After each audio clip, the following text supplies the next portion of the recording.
हरे कृष्णा। श्रीमद् भगवत गीता यथा रूप की जय। अध्याय 10 है श्री भगवान का ऐश्वर्य। तो यहाँ पर भगवान अपना ऐश्वर्य बता रहे हैं। श्लोक संख्या 4 और 5 एक साथ दिया गया है।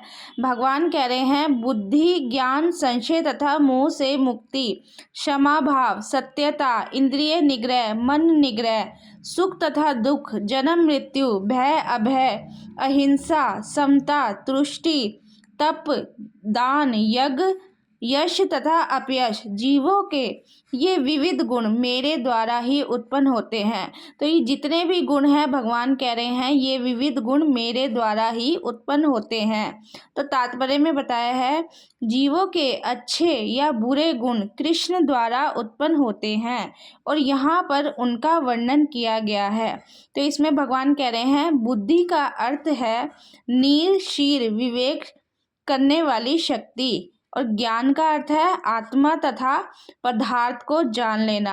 तो यहाँ पर भगवान कह रहे हैं जो विश्वविद्यालय में जो शिक्षा दी जाती है वे केवल सामान्य ज्ञान मात्र पदार्थ से संबंधित होती है। देखो यहाँ पे लिखा है मात्र पदार्थ से संबंधित होती है, इसे ज्ञान नहीं स्वीकार किया गया। भगवत गीता के अनुसार इसे ज्ञान नहीं माना गया है जो केवल पदार्थ से रिलेटेड है। तो यहाँ पर कह रहे हैं ज्ञान का अर्थ है आत्मा तथा भौतिक पदार्थ के अंतर को जानना। तो ज्ञान का असली अर्थ है आत्मा तथा भौतिक पदार्थ के अंतर को जानना। आधुनिक शिक्षा में आत्मा के विषय में कोई ज्ञान नहीं दिया जाता।